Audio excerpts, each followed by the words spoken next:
영화평론가 안치홍과 함께 하시겠습니다. 사랑을 주제로 한 영화를 들라면 몇 손가락 안에 꼭 꼽히는 영화가 이터널 선샤인이다. 이 영화가 말하는 사랑은 무엇일까? 무엇이 특별해서 많은 영화팬과 비평가가 이터널 선샤인을 사랑의 정수를 담은 영화라고 입을 모을까? 공통으로 거론하는 단어는 기억이다. 기억을 통한 사랑의 독창적인 탐구쯤으로 의견이 모인다. 독창적이란 단서가 있긴 하지만 사랑과 기억 사이에 절대적인 상관관계가 있다는 데에 이견이 있을 수 없기에 단지 기억이 이 영화의 핵심은 아니라고 말할 수 있다. 사랑과 기억. 애덤 샌들러와 드루 베리모어가 주연하고 피터 시걸이 연출한 첫 키스만 50번째는 이터널 선샤인과 같은 해인 2004년에 개봉했다. 원제는 50퍼스트 데이츠. 첫 키스와 첫 데이트가 같은 의미가 아니지만 맥락은 통한다. 이터널 선샤인만큼이나 첫 키스만 50번째의 스토리도 널리 알려졌다. 두 영화 모두 기억이 소재이다. 플레이보이인 헨리 샌들러가 우연히 만난 루시 베리모어에게 첫눈에 반해 사랑에 빠진다. 작업이 성공적이어서 사랑이 시작하는가 싶었더니 웬걸 다음날 아침에 루시는 헨리를 못 알아본다. 단기 기억상실증에 걸린 루시의 기억이 아침마다 10월 13일 일요일 교통사고 당일로 돌아가 버리기 때문이다. 즉 헨리와 만남을 포함해 그날 이후 기억이 축적되지 않는다. 매일이 자신과의 첫 만남인 루시의 마음을 사로잡기 위해 헨리는 매번 기상천외한 작업을 시도하며 하루하루를 달달한 첫 데이트로 꾸려나간다. 리셋을 피하고자 사랑을 기록한 비디오 테이프를 만들어 아침에 기상한 루시가 볼 수 있게 하는 궁여지책으로 사랑을 이어간다. 첫 키스만 50번째는 확실히 로맨틱 코미디이다. 이터널 선샤인을 로맨틱 코미디로 못 볼 것은 아니지만 코미디언 짐 캐리가 남자 주인공임에도 코미디가 아니라고 볼 수도 있다. 우화의 형식으로 제법 진지하게 사랑의 본질을 성찰했기 때문이다. 우화가 웃길 순 있지만 코미디는 아니다. 미셸 공드리 감독이 연출한 이터널 선샤인에서 짐 캐리가 소심한 남자, 조엘 베릿이 케이트 윈슬렛이 행동파 여자 클레멘타인으로 나와 연인 사이를 연기한다. 영화는 2004년 발렌타인데이에서 시작한다. 조엘은 출근하려다가 말고 회사를 땡땡 잊히고 무단히 뉴욕주 롱아일랜드 서쪽 끝 몬토크로 가는 기차에 올라탄다. 2월이라서 엄청 추운 몬토크의 해변에서 파란색으로 머리를 물들인 활달한 성격의 클레멘타인을 만난다. 잠에서 깬 헨리의 얼굴로 영화를 시작해 17분가량. 남녀의 첫 만남이 전개되고 나서야 타이틀 시퀀스가 등장한다. 이때는 헨리가 운전하며 울고 있다. 실연한 남자의 모습이다. 흐름상 첫 만남 뒤에 헤어짐을 배치한 듯하다. 어떤 관객은 흐름이 너무 빠르다고 생각할 법하다. 영화가 진행되며 관객은 시간 순서가 뒤바뀌었음을 알게 된다. 즉 만나고 헤어진 게 아니라 헤어지고 나서 다시 만난 것이다. 그런데 과거의 연인이었던 두 사람이 어떻게 2004년 밸런타인데이에 몬토크에서 첫 만남으로 사랑에 빠질 수 있었을까? 첫 키스만 50번째의 루시처럼 이번엔 한 명이 아니라 주인공 두 명이 동시에 단기 기억상실증에 걸린 것일까? 이제 우화가 본격화할 시점이다. 최종적이지 않은 이별. 2004년 밸런타인데이에 사랑에 빠진 두 사람은 그 전에 어떻게 사랑에서 벗어났을까? 사랑하는 사이에서 흔히 일어나는 종종 해프닝으로 끝나는 최종적이지 않은 이별이 어떻게 최종적 이별로 귀결했을까? 영화는 사랑한 기억의 완전한 삭제를 통해 최종적 이별을 두 부모 뵈듯이 가져왔다. 먼저 클레멘타인이 결행했다. 조엘과 다투고 홧김에 특정한 기억만을 골라 선택적으로 삭제하는 회사.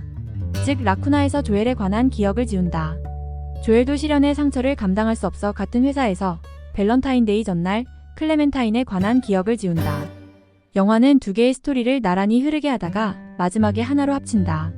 조엘 클레멘타인의 이야기 축에 원장 하워드, 톰 윌킨슨, 조수인 스탠, 마크 러팔로와 패트릭 일라이저 우드, 접수원 메리, 커스틴 던스트로 구성된 라쿠나 축이 가세한다. 선택적 기억 삭제 작업이 조엘의 집에서 그를 침대에 눕히고 머리에 헬멧 같은 기계를 씌운 뒤 진행된다. 영화는 이제 조엘의 기억 속에서 펼쳐진다. 막상 클레멘타인의 기억을 지우려고 하자 무의식에 가까운 조엘의 의식이 저항한다. 기억을 지우는 과정에 둘 사이에 모든 사랑의 흔적이 노출된다. 지우기 위해선 먼저 살려내야 했다. 조엘 의식 속의 클레멘타인과 조엘은 라쿠나의 추격을 피해 둘의 기억을 조엘 의식 속에 숨긴다. 몬토크에서 만나자는 약속을 끝으로 기억 삭제 작업이 종료된다. 사랑한 기억이 지워진 채 조엘이 밸런타인데이 아침에 깨며 영화의 첫 장면과 이어진다. 이 약속은 기억이 아니라 행위여서 개연성을 떨어뜨리지만 우화의 구조를 취하기에 상관없다. 라쿠나 직원인 패트릭이 클레멘타인에 빠져 조엘의 기억을 지우기 위해 클레멘타인이 가져온 편지, 선물 등을 몰래 빼돌려 작업용으로 사용한다. 패트릭의 행위는 새로운 사랑을 일으키지 못하고 역으로 옛 사랑을 무의식에서 환기한다.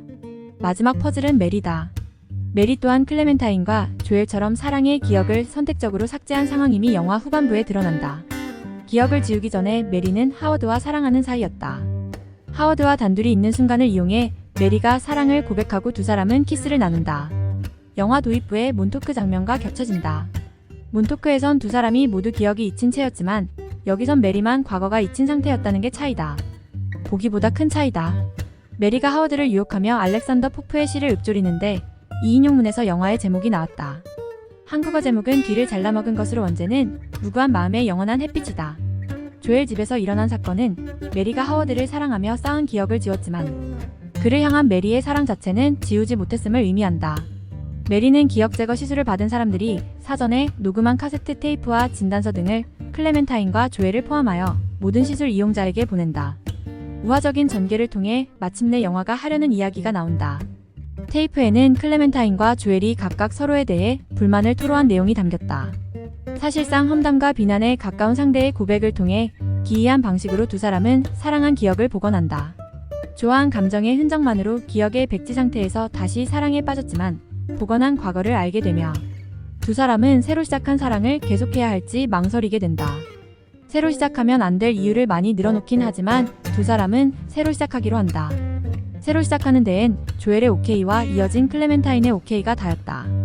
두 번의 오케이로 두 번째이자 첫 번째인 만남을 두 사람이 이어가기로 결정하며 영화가 막을 내린다.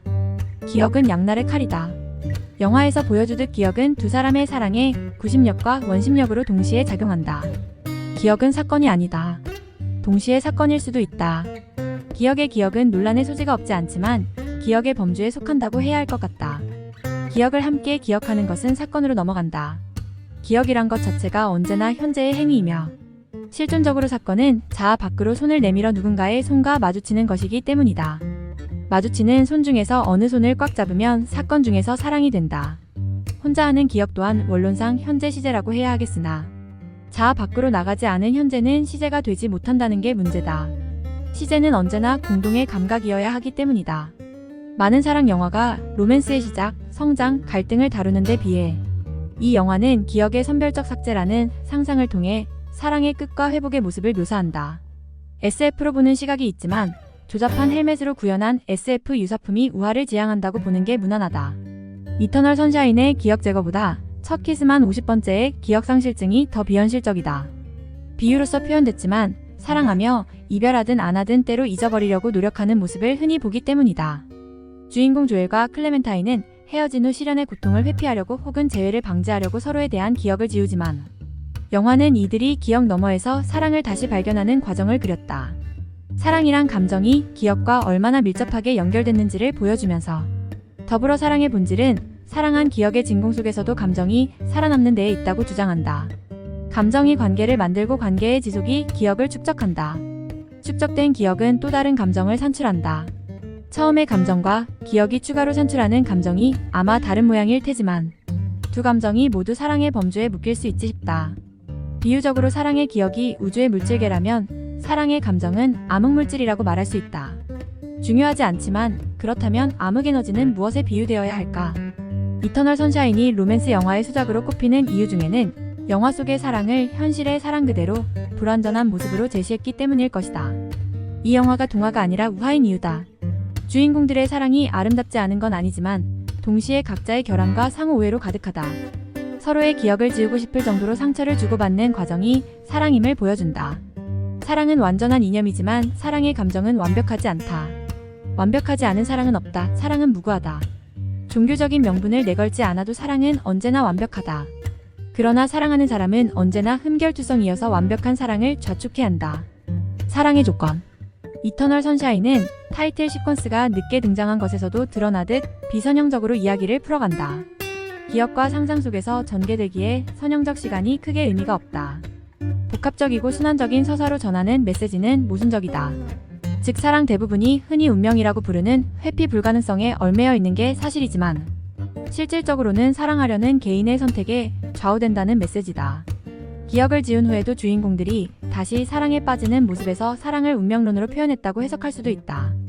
그러나 결국 선택은 주인공들의 의지에 달려있다고 할 때 전적인 운명론은 아니다. 그것을 자유의지라고 부를 것까지 없어 보이고 그렇게 부르기 힘들어 보이지만 아무튼 클레멘타인과 조엘은 서로의 결정과 관계의 한계를 잘 파악하고 있음에도 불구하고 다시 사랑하기를 선택한다. 사랑은 빛나지만 남루한 그림자를 들이우기 마련이다. 남루한 그림자를 기꺼이 받아들이기에 사랑이 빛난다. 따라서 무구한 마음의 영원한 햇빛이란 제목은 역설이다. 이것이 사랑을 의미한다면 마음의 무구라는 것이 불가능하고 햇빛의 영원은 더 불가능하다. 다만 역설을 가능케 하려면 이렇게 말할 수 있다. 사랑하기로 선택하는 순간에 무구와 영원을 잠깐이나마 실현한다고.